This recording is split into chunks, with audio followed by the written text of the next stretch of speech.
16절부터 18절 말씀까지 한 목소리로 읽겠습니다. 시작. 항상 기뻐하라. 쉬지 말고 기도하라. 범사에 감사하라. 이것이 그리스도 예수 안에서 너희를 행하신 하나님의 뜻이니라. 아멘. 할렐루야. 하나님의 크신 목이 함께 하신 줄 믿습니다. 우리 옆 사람과 뒷 사람과 이상한 오시죠. 반갑습니다. 참 잘 나오셨습니다. 은혜 받으시다. 성대대 성도님 참 잘 나오셨습니다. 반갑습니다. 네, 요즘에 이제 완전한 가을이 든 것 같습니다. 아침 저녁으로 날씨가 선선해서 좋습니다. 그런데 제가 이렇게 말씀을 준비하면서 하나님 이번 주일 오늘 주일 오전 예배에 어떤 말씀을 전하면 좋을까요? 계속 이제 하나님께 여쭤보면서 묵상하면서 무슨 생각이 들었냐면요. 요새 제가 마음이 별로 기쁘지가 않는 거예요. 별로 기쁘지가 않고 별로 행복한 것 같지가 않고 그래요. 뭐가 이렇게 좀 막 흡족하지도 않고 막 그래요. 그래서 뭐 때문에 이렇게 마음이 기쁘지가 않을까? 곰곰이 생각해 봤습니다. 생각해 봤더니 제가 이렇게 계획한 일 있잖아요. 제가 마음먹은 일, 제가 생각한 일, 그것이 제 계획대로, 제 생각대로, 제가 마음먹은 대로 잘 안 되는 일들이 몇 가지가 있더라고요. 그래서 이것들 때문에 내가 마음이 그렇게 흡족하지 못하고 기분이 그렇게 기쁘지가 않았구나 를 생각을 해봤습니다. 그러면서 오늘 말씀이 생각이 났어요. 그런데 하나님은 항상 기뻐하라고 하는데 왜 나는 항상 기쁘지가 않지? 항상 왜 기뻐해야 되는데 왜 나는 지금은 왜 그렇게 기쁘지가 않지? 범사에 감사하라고 그러는데 내가 이 상황에서 정말 물론 뭐 이렇게 믿음의 고백으로 감사할 일이 많이 있지만 저절로 막 기쁘고 저절로 이렇게 막 감사가 이렇게 고백이 막 우러나와서 마음속 깊은 곳에서부터 막 감사한 마음이 막 우러나오면서 막 이렇게 흡족하고 기분이 좋으면 좋겠는데 이번에는 좀 다른 때와 다르더라고요. 다른 때와는 조금 다르게 이렇게 별로 그렇게 기쁘지도 않고 흡족하지도 않고 행복하지 않은 것 같은 그런 생각이 계속 느껴졌습니다. 그래서 제가 생각을 해봤어요. 오늘 말씀을 하나님께서 주신 목적이 분명히 있는데 항상 기뻐하라고 하신 이유가 있고 범사에 감사하라 또 쉬지 말고 기도하라고 하신 이유가 있는데 우리가 이 말씀 너무나 잘 아는 말씀이잖아요. 그것이 하나님의 뜻이다 그랬는데 너무나 잘 아시는 말씀인데 익숙한 말씀인데 오늘 말씀을 통해 접근을 조금 다른 각도로 이제 말씀을 드리려고 합니다. 아까 얘기한 것처럼 왜 나는 그렇게 기쁘지가 않은가? 그러니까 저뿐만 아니라 사람들은 살다 보면 어떤 때는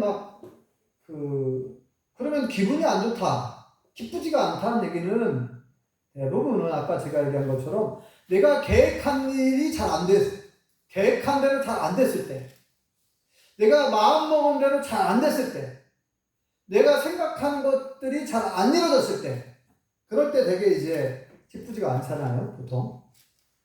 우리 원덕기 성도님도 최근에 얘기를 들어보니까 살고 싶은 마음이 별로 없다고. 재미가 없대요. 네? 사는 재미가 없대. 솔직한 표현을 하신 거죠. 사는 게 재미. 그게 조금 이해가 되더라고요. 어제는 원덕기 선생님이 최근 몇 번 이렇게 저한테 이렇게 만날 때마다 이런 말씀 하셨는데 그게 조금 이해가 됐어요. 재미가 없다는 거예요. 사는 재미가. 살고 싶은 마음 별로 없고. 조금 이해가 됐는데 아마 모르긴 몰라도 우리 원덕기 성도님도 아마 저처럼 계획한 일이 잘 안 되고 생각하는 일이 잘 안 되고 기도대로 내가 기도한 대로 기도의 제목이 응답이 이루어지고 그러면은 신이 날 텐데 기도를 하는데 기도가 빨리 응답이 안 되는 거예요. 기도를 했으면 하나님 바로 응답해 주면 얼마나 좋겠습니까? 근데 1년이 지났는데 2년이 지났는데 5년이 지났는데 10년이 지났는데도 기도가 안 이루어지면 얼마나 답답할 거예요. 지난번에도 얘기했듯이 아브라함이 75세에 부름받았는데 그때 하나님 뭐라고 약속하셨습니까? 내가 너로 하여금 큰 민족을 이루게 하겠다. 아브라함은 지금 자식이 없는데요? 아기가 지금 결혼한 지가 지금 몇십 년이 지났는데 아기가 안 생기고 75세가 되도록 아기가 안 생겼단 말이에요. 부인 사라는 65세인데. 근데 하나님은 자식을 주겠다고 그러고. 그러면 자, 하나님의 약속을 믿고 갈대아 우르 고향을 떠났잖아요. 지금의 이라크 지역이라고 할 수 있죠. 고대 바벨론. 자, 갈대아 우르 그 도시에서 잘 사는 도시에서 이제 고향 너의 본토 친척 아버지 집을 떠나라. 고향을 떠나라는 거잖아요. 네? 삶의 자리를. 오늘날로 가는 뭐예요? 이민을 가라는 거예요. 이민을. 75세인데요.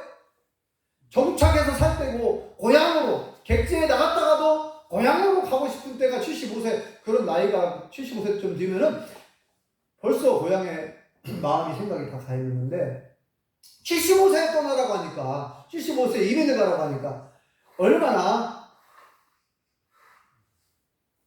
그게 와닿겠어요. 그러나 하나님은 약속하셨고 약속의 말씀 믿고 따라갔다. 약속의 말씀 믿고 순종한 줄 믿습니다.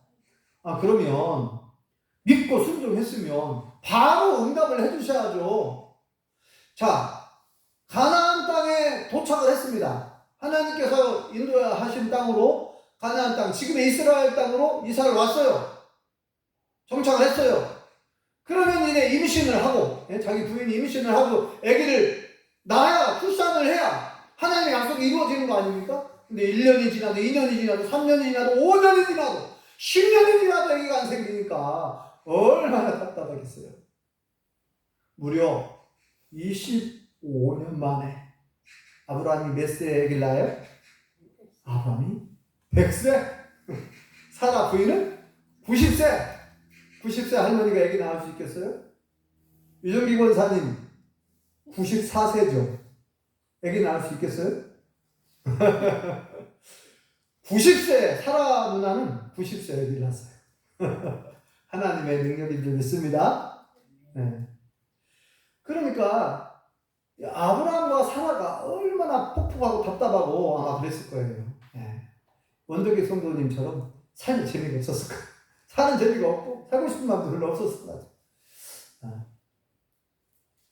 그런데 자, 그러면은 이제 거꾸로 뒤집어서 이렇게 생각을 해볼 수 있죠. 그러면 자, 내 뜻대로, 내 생각대로, 내 마음대로 그러면 일이 술술, 이제 보통 우리가 일이 술술 풀릴 때 기분이 좋잖아요.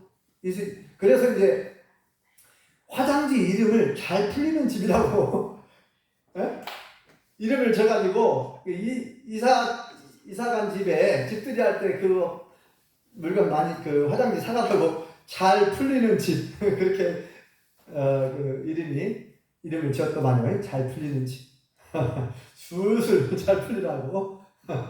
그래서 술술 잘 풀리면 기분이 좋죠. 뭐든지 내가 생각한 대로, 계획한 대로, 기도한 대로, 마음먹은 대로 술술 잘 풀리면 기분이 좋겠죠. 그런데 그것이 과연 그렇게 술술 내가 생각한 대로, 내가 마음먹은 대로, 내가 계획한 대로 술술 다 잘 풀리는 그것이 진짜 복인가? 그것이 진짜 하나님이 기뻐하신 일인가? 이걸 한번 생각해 봐야 된다는 거예요. 자, 성경에 보면 요셉이라고 하는 야곱의 11번째 아들이 나옵니다.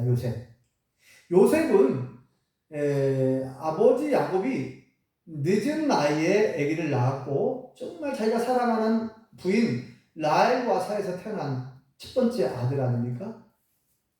요셉 밑에 동생이 누구예요? 베냐민이죠. 네, 요셉이 꿈을 꾸고 꿈 이야기를 해줬더니 형들이 다 시기하고 질투합니다. 더군다나 아버지 야곱이 요셉에게는 무슨 옷을 입혔어요? 채색. 네? 채색. 무슨 옷? 색동. 네, 색동저고리 우리나라로 치면 색동저고리 조금 좋은 옷감으로 만든 조금 약간 비싼 옷이죠. 네, 좋은 옷을 사서 입혔단 말이에요. 그러니까 형들이 왜 요셉만 살아가고 우리는 그렇게 편애하는가 막 이렇게 불만이 있었는데 요셉이 꿈 얘기를 또 하니까 꿈 이야기를 들어보니까 또 기분 나쁘게 들릴 수밖에 없는 그런 꿈이에요. 꿈 이야기를 들어보면은 그래가지고 이제 요셉 어느 날 이제 아버지 야곱이 요셉에게 심부름을 시키잖아요. 자, 형들한테 갔다 오거라. 양을 치고 있는 형들한테 양을 잘 치고 있는지 양은 잘 있는지 그리고 먹을 것도 좀 싸주면서 갔다 오라고 했어요. 심부름을. 그래서 이제 저 어디에요? 도단인가 그쪽으로 갔는데 그 원래의 거기에서 양을 치기로 한 그곳을 갔는데 없어요. 못 만났어. 그래가지고 이제 사람들한테 물어보니까 뭐 어디로 갔다고 또 얘기해 주니까 이제 또 이제 한참 만에 이제 찾아가가지고 형들이 있는 곳으로 양을 치고 있는 곳으로 갔어요. 그런데 이제 멀리서 보니까 형들이 딱 알아봤어요. 저놈 요셉이네? 그러면 저 요셉 꿈대로 한번 되는가 보자 하고 요셉을 잡아가지고 어디 구덩이다 던져 넣어버립니다. 요셉을 물도 없는 구덩이, 깊은 구덩이에서 던져버려요. 그러면 그 구덩이에서 굶어 죽는 거예요. 정갈이 나와가지고 물어서 독침에 죽을 수도 있고. 자, 그런 곳입니다. 그런데 이제 유다가 기지를 발휘하죠. 네 번째 아들. 유다가 기지를 발휘해가지고 그 형님과 동생들 내 얘기를 들어보라고. 우리 손에 피를 묻히지 말고 차라리 그냥 저희 장사꾼들 지나가는데 장사꾼들한테 팔자고 차라리 그냥 저 이집트로 내려가는 지금으로 말하면 이집트 옛날에 애굽이라고 했죠. 애굽으로 가는 장사꾼들에게 차라리 돈 받고 팔자는 거예요. 노예로. 괜히 우리 손에 피 묻히지 말자. 팔면은 돈도 생기고 좋지 않냐고 유다가 이렇게 잘 설득을 해가지고 이제 그렇게 했어요. 하고 이제 팔려간 거예요. 그러면 요셉 입장에서는 아니 내가 빨리 형들에게 먹을 것 전해주고 소식 가지고 빨리 돌아와 아버지에게 가서 아버지에게 보고하는 것이 요셉의 생각이잖아요. 그리고 아버지 야곱의 뜻이고 그럼 요셉 입장에서는 자기 계획이 완전 틀어져버렸어요. 형들을 만나가지고 소식을 듣고서 양들의 상태, 동태를 살피고 가서 이제 아버지에게 빨리 이 소식을 전해줘야 되는데 아버지 야곱의 계획이 틀어졌죠. 요셉의 생각과 계획이 완전 틀어져버렸어요. 뜻하지 않게 구덩이에 던져져가지고 죽임을 당하게 됐고 다시 이제 장사꾼에 팔려서 노예로 팔려갔단 말이에요. 이집트로. 그러면 어떻게 된 겁니까? 계획대로 안 된 거예요. 요셉의 계획대로, 요셉의 생각대로 안 됐어요. 얼마나 요셉 입장에서는 슬프고 마음이 아프고 살고 싶은 마음이 별로 없겠죠. 오늘날로 말하면 노예로 팔려갔으니까. 그리고 뭐 또 억울한 누명을 쓰고 감옥에 들어가고 보디발 장군의 집에 갔는데 하나님의 은혜로 잘 되다가 또 억울한 누명을 쓰고 감옥에 가고 그래서 요셉에게 여러 고난의 그 고통의 시간들이 찾아오는데 그런 일을 겪을 때마다 아니 내 생각이 아닌데 왜 내 계획대로 안 되지? 요셉 그리고 또 감옥에 갔다가도 자기가 이제 꿈을 잘 해석을 해줘가지고 이제 술 맡은 관원장이 복귀를 하잖아요. 요셉이 꿈을 해석해 준 대로. 그러면 이제 술 맡은 관원장이 부탁을 했단 말이에요. 당신이 다시 복귀를 하면은 오늘 말하면 장관, 술 맡은 관원장, 장관 대통령에게 잘 좀 얘기해줘가지고 나를 좀 석방시켜달라고. 나는 잘못한 것이 없다. 내가 억울하게 누명을 쓰고 여기 감옥에 왔으니 나를 좀 잘 얘기해줘가지고 석방을 할 수 있도록 내가 자유범이 될 수 있도록 그렇게 좀 해달라고. 그래서 이제 그 술 맡은 관원장도 약속을 했어요. 장관도 그렇게 하겠다고. 그런데 이 계획이 또 틀어집니다. 또 요셉은 분명히 부탁을 했고 장관도 약속을 했어요.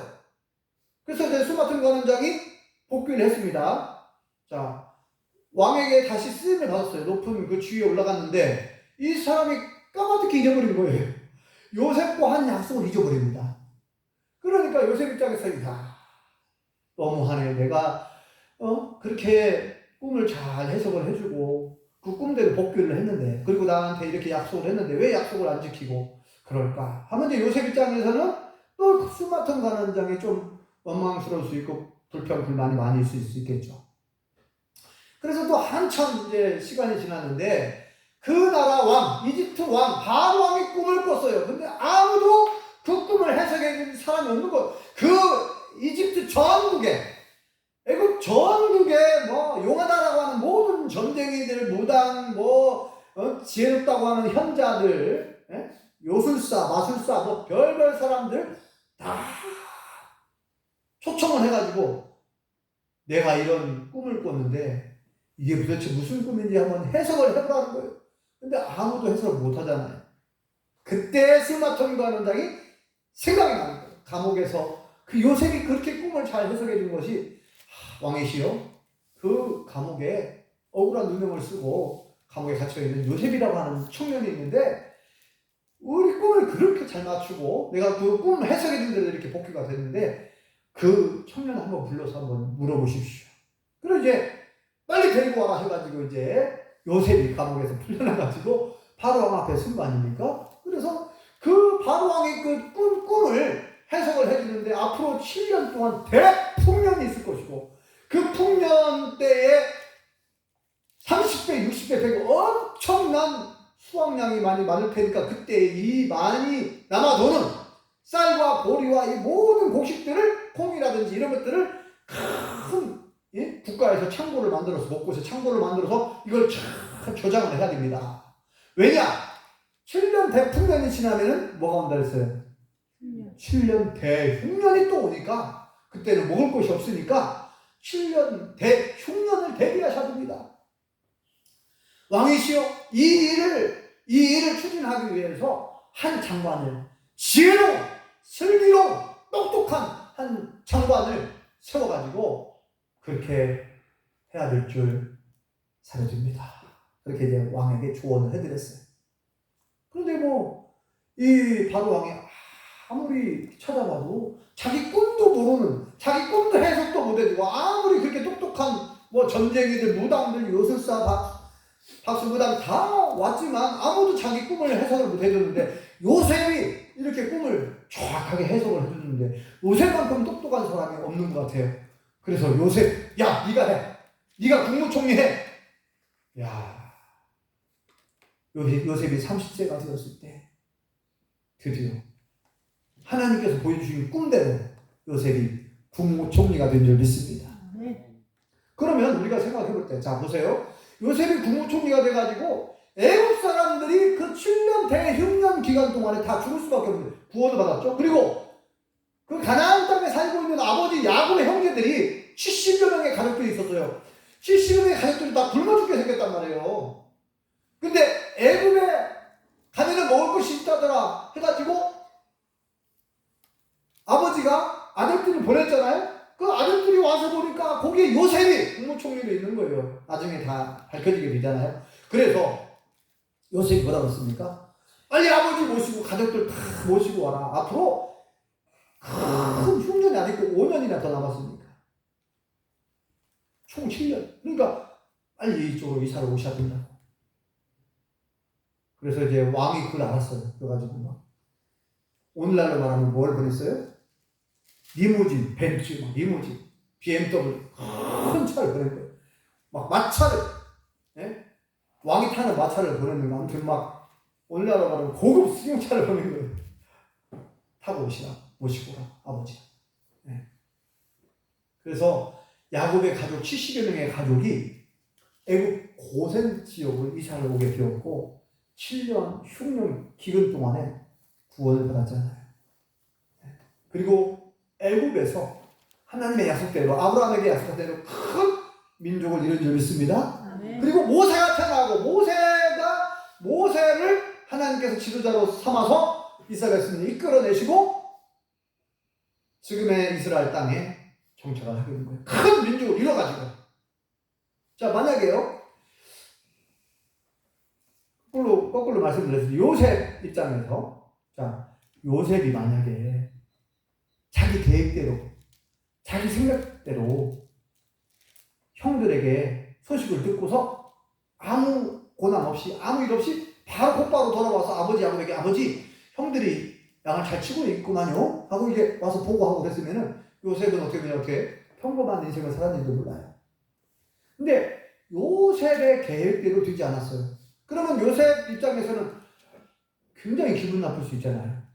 굉장히 형들이 얼마나 믿겠어요. 아니 나를 아무리 그래도 동생인데 나를 구덩이에 던져서 죽이려고 하다니, 노예로 팔다니,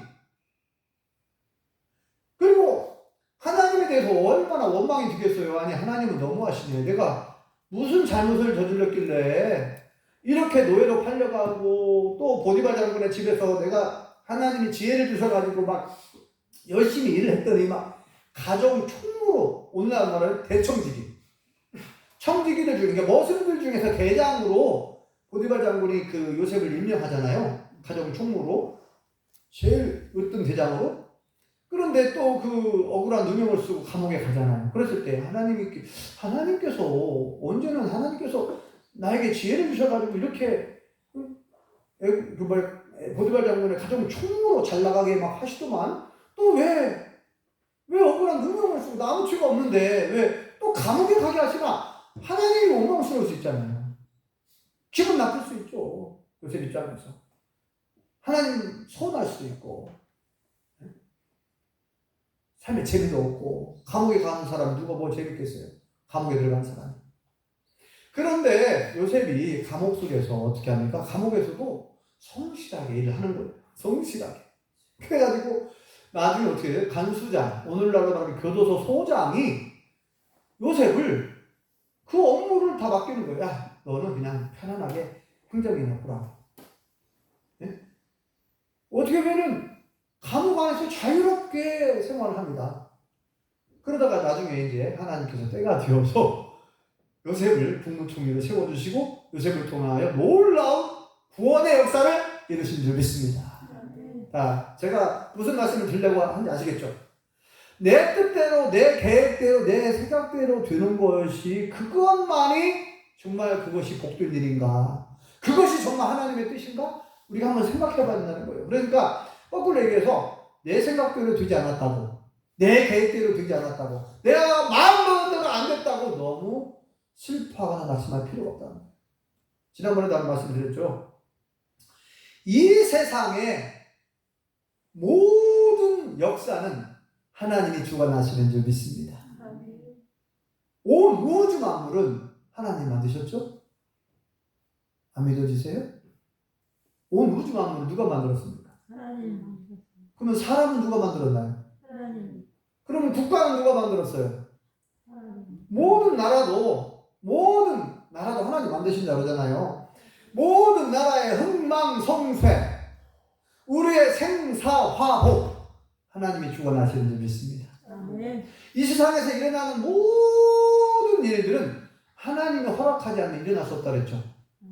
하나님의 묵인하에, 하나님의 허락하에, 하나님께 때때로 내버려 두실 때. 그러니까 그런데 우리가 이제 착각하지 말아야, 오래하지 말아야 될 것은 뭐냐면, 어떤 전쟁이 일어났다고 칩시다. 지금 이스라엘과 레바논에 있는 헤즈볼라하고 지금 전쟁을 하고 있잖아요. 그러면 그 전쟁을 하나님이 일으키셨나요? 러시아와 우크라이나가 전쟁을 하고 있는데 그 전쟁을 하나님이 일으키셨나요? 하나님이 일으키신 걸까요? 하나님이 일으키셨다고 하면 곤란합니다. 그렇게 표현하면 안 되고, 하나님께서 그냥 내버려 두셨다. 그게 맞는 표현이에요. 그냥 내버려 두신 거예요. 하나님은 얼마든지 전쟁을 하지 못하도록 막을 수도 있어요. 전쟁 못하게. 그런데 내버려 두셨어요. 그냥 묵인하셨어요. 왜요? 또 다른 하나님의 계획이 있잖아요. 하나님은 악을 선으로 바꿔주시는 분이고 합력하여 선을 이루어주시는 분이기 때문에 우리가 설령 잘못을 하고 실수를 하고 죄를 지었어도 때때로 나쁜 짓을 우리가 하게 되는 경우에 사람들이 예수님 믿는 사람들도 때로 실수도 하고 예수님 믿는 사람들도 때로 죄를 짓고 그러잖아요. 내버려 두십니다. 때때로 그냥 묵인해요. 내버려 둬요 그냥. 그렇다고 해서 하나님이 잘했다고 칭찬하는 건 아니고 하나님께서 허락하신 건 아니에요. 그냥 내가 잘못한 거지만 하나님은 때때로 그냥 내버려 주신다는 거예요. 회개가 돌아올 때까지 기다리시더라고요. 그죠? 성경에 보면 그런 일들이 많이 있잖아요. 성경에 보면은 하나님은 모든 걸 다 알고 계신 줄 믿습니다. 전지 모든 걸 다 아신다. 전지전능 모든 걸 다 알고 계시고 모든 걸 하실 수 있는 분이에요. 그래서 이 세상에서 일어나고 있는 수많은 역사, 수많은 일들을 우리가 어떤 관점에서 바라봐야 되는가? 어떠한 믿음의 눈으로 바라봐야 되는가? 사람의 실수로, 사람의 욕심으로 전쟁이 일어나죠. 빼앗기 위해서. 과거에 일본이 우리 조선, 우리 민족을 침략했잖아요. 그 뭐예요? 그들의 욕심 아닙니까? 조선 땅을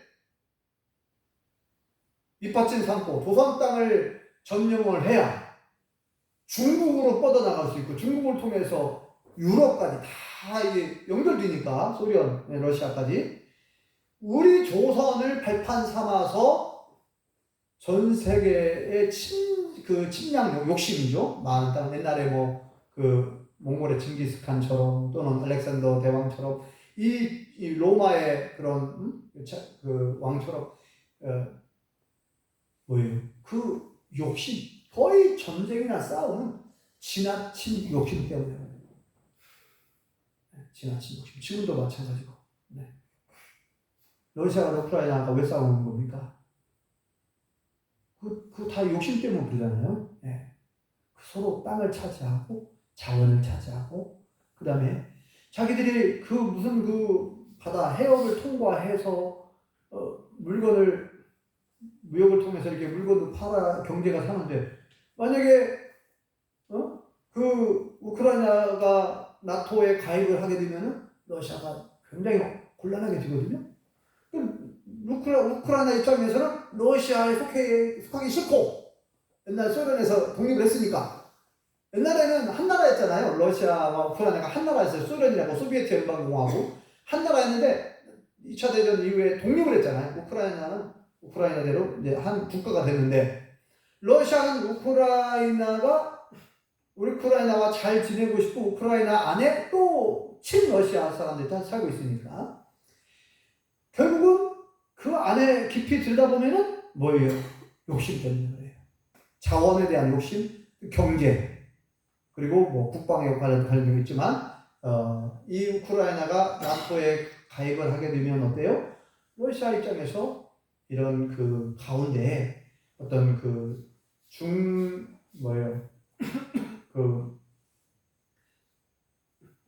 그걸 뭐라고 그러죠? 가운데 중립지역? 뭐라고 그러죠? 완충지역. 네. 그런 완충 역할을 해줄 수 있는 우크라이나가 필요한데 우크라이나가 저쪽으로 넘어가 버리면 나토로 가입을 해버리면 그쪽으로 가입을 하게 되면 이제 러시아가 굉장히 곤란해지게 생겼으니까. 네. 그래서 결국은 욕심 때문에 전쟁을 하고 있는데 과욕이죠, 과욕. 결국. 자, 그래서 이 모든 것은 그럼 하나님께서 일으키신 전쟁이 아니라는 거죠. 하나님께서 당분간 내버려 두시는 거, 묵인하는 거예요. 그러니까 다시 한번 이제 원점으로 돌아와서 자, 저와 우리 모든 성도님들이 살아가면서 내가 계획한 대로, 내가 생각한 대로, 내가 마음 먹은 대로 술술 일이 잘 풀려나면 좋겠지만 그렇다면 내가 힘이 되어버리는 거예요. 여러분 세상에 어느 누구도 여러분 대통령 할아버지도 자기가 마음먹은 일이 슬슬 잘 풀립니까? 요새 보니까 뉴스를 보니까 대통령이 지금 곤란하게 생겼죠? 대통령 여사 김건희 여사 아주 곤란하죠. 지금 엄청 비리 그런 것들이 막 계속 나오고 있잖아요. 예, 검찰에서도 막 그거 수사한 거 막 언론에다 흘려가지고 언론에서 계속 내보내고 있잖아요. 얼마나 쌓이고 쌓인 많은 그런 부정부패 비리 이런 것들이 지금 하나씩 계속 나오고 있는데 아마 골치 아플 겁니다. 대통령이. 그러니까 여러분 대통령이라고 해서 고민이 없겠어요? 아니면 세상에 어느 누구도 내가 마음먹은데 원내 성도님 그렇잖아요?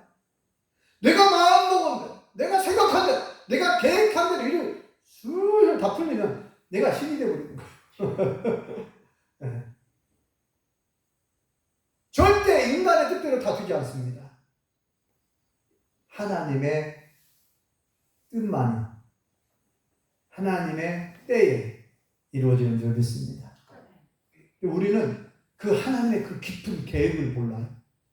그 눈앞에 펼쳐진 이것만 그것만 생각하는 거예요. 왜 이때 왜 하나님은 나를 내 기도를 안 들어주셨나? 근데 나중에 돌아보면 그 하나님의 깊은 뜻이 있었구나. 왜 그때 내가 고난을 겪었는가? 하나님의 그 깊은 계획이 있었구만. 하나님은 욥에게 고난 허락하셨잖아요. 하나님이 인정한 당대의 욥 하나님이 칭찬했잖아요. 천사들 앞에서 마귀 앞에서 욥을 인정하고 칭찬받은 사람이 욥입니다. 그런데 욥이 엄청난 고난을 겪거든요. 근데 욥이 고난을 겪을 당시에는 그 뜻을 몰라요. 하나님의 뜻을. 그래서 원망 비슷하게 막 하잖아요. 내가 태어난 날을 저주하다. 태어난 날을 저주했다는 얘기는 하나님을 원망한 거라 다름없잖아요. 하나님이 태어나겠습니까? 내가 차라리 태어나지 않았으면 얼마나 좋았는가. 이런 고통을 안 겪을 텐데 내가 왜 태어나가지고 태어날 당시에 빨리 죽었으면 얼마나 좋았는가. 왜 하나님이 나를 살려주셔가지고 어떻게 보면은 너무너무 괴롭고 힘드니까 하나님 원망한 거랑 마찬가지예요. 그거 보면은 사실 욥을 이렇게 자꾸 우리가 옹호하면서 좋게 평가를 하지만 사실 들여다보면은 욥이 얼마나 힘들었고 막 솔직하게 막 표현하잖아요. 차라리 내가 태어나지 않았으면 좋았겠다고. 왜 내가 태어나가지고 이런 고통을 보고 내가 무슨 죄를 지었길래 이런 고통을 당해야 되는가. 하나님 대체 말씀 좀 해보십시오. 하나님은 계속 침묵하고 계시다가 나중에 최소 몇 개월 된 것 같아요. 나중에 하나님께서 이제 개입을 하십니다. 다 아시다시피. 나중에는 이제 하나님께서 결국 욥의 손을 들어주시잖아요. 친구들은 계속 욥을 공격하고, 야, 욥 네가 잘못을 했으니까 벌 받는 거야. 회개해. 교만 떨지 말고 회개. 네가 잘못했으니까 죄를 지었으니까 벌 받는 거 아니냐 하면서 욥의 친구들은 계속 욥을 정죄하고 비판하고 판단했죠. 근데 뭐라 그랬어요 하나님? 욥의 친구들을 크게 책망하고 징계하죠. 욥의 친구들이 잘못 생각했다는 거죠. 그러니까 우리에게 다가오는 고난이라든지 역경이라든지 고통, 우리가 꼭 잘못을 해서만 오는 게 아니고 때때로 하나님은 우리를 연단하시고 우리에게 더 큰 은혜와 더 큰 복을 주시고 또 하나님의 아까 말했죠. 요셉에게 잠시 잠깐 고난을 허락하셨지만 하나님은 요셉을 쓰시고자 하는 크게 쓰시고자 하는 계획이 있었잖아요. 나중에 애굽에 이집트의 국무 총리로 세워가지고 애굽과 아버지 야곱의 모든 가족이 구원을 받는 데 있어서 귀하게 쓰시고자 했던 것이고 또 아브라함에게 약속한 큰 민족을 이루게 하는 일에 결국은 쓰임을 받게 되잖아요. 그러므로 오늘 말씀을 잘 기억하시고 왜 하나님께서 항상 기뻐하라고 했는지, 왜 쉬지 말고 기도하라고 하셨는지, 왜 범사에 감사하라고 하셨는지 여러분 그 하나님의 의도를 정확하게 이해하셔야 돼요. 그래서 우리가 이것이 하나님의 뜻이다 그러는데 항상 기뻐하고 쉬지만 그러려면 뭐예요? 지난번에 얘기했던 하나님을 전폭적으로 신뢰해야 돼요. 하나님에 대한 믿음. 하나님은 항상 오르신 분이고 하나님은 항상 나에게 복을 주시기 원하시는 분이고 하나님은 온 우주 만물을 창조하셨을 뿐만 아니라 모든 걸 주관하고 다스리고 계시고 모든 역사를 주관하시는 분임을 우리가 완전히 신뢰해야 합니다. 사랑하는 성도 여러분, 하나님을 신뢰하십니까? 원등기 성도님 하나님 믿으세요? 하나님은 좋으신 분이고 하나님은 언제나 오르신 분으로 믿으셔야 돼요. 네. 하나님에 대한 확실한 절대적인 믿음이 있어야 돼요. 그럴 때 기뻐할 수가 있어요. 아, 하나님께서 잠시 잠깐 나에게 어려움을 주신 것은 하나님의 깊은 계획이 심오한 뜻이 있구나. 있겠지. 믿음이 없으면 어떻게 기뻐합니까? 그래. 지금은 내 기도가 응답되지 않았지만 하나님은 내 기도를 여전히 듣고 계시고 하나님의 때, 하나님의 방법대로 합력하여 선을 주실 줄 믿고 기도하고 기다리다 보면 언젠가 하나님의 뜻대로, 하나님의 방법대로 역사해 주실 줄 믿습니다. 그러므로 지금 당장 내 기도가 응답되지 않았다고 너무나 슬퍼하지 마십시오. 너무나 낙심하지 마시고. 그래서 여러분들에게, 저와 우리 모든 성도님들에게 정말 모든 걸 초월할 수 있는 믿음, 전적으로 하나님을 신뢰하시는 믿음, 그 믿음으로 항상 기뻐하시고 쉬지 말고 기도하시고 범사에 감사하셔서 하나님의 뜻을 이루어드리는 믿음의 백성들 다 되실 수 있기를 예수님의 이름으로 축원합니다. 기도하겠습니다. 여호와 하나님, 은혜를 감사합니다. 때때로 내가 계획한 대로, 내가 기도한 대로, 내가 마음먹은 대로 일이 잘 되지 않아서 답답하고 괴롭고 힘들고 어려울 때가 있습니다. 하나님, 그럴 때마다 오늘 말씀을 기억하고 내 생각대로 되지 않았다고 낙심하지 말고 내 생각대로 되는 것이 꼭 하나님의 뜻이 아닐 수 있고 하나님은 더 깊은 뜻이 있고 더 깊은 계획이 있어서 때때로 나에게 고난을 허락하시고 고통을 허락하신다는 것을 알고 우리는 하나님을 온전히 신뢰하며 요셉처럼 끝까지 인내하고 믿음으로 승리할 수 있게 원하오니 우리를 도와주시옵소서. 우리에게 믿음을 허락하여 주옵소서. 아브라함에게 허락하셨던 믿음, 요셉에게 허락하셨던 믿음, 모든 믿음의 조상들에게 주셨던 그 큰 믿음을 우리에게 허락하여 주셔서 낙심하지 말고 절망하지 말고 포기하지 말고 끝까지 인내하고 믿음으로 기도하며 날마다 승리하게 도와주시옵소서. 예수님의 이름으로 기도합니다. 아멘.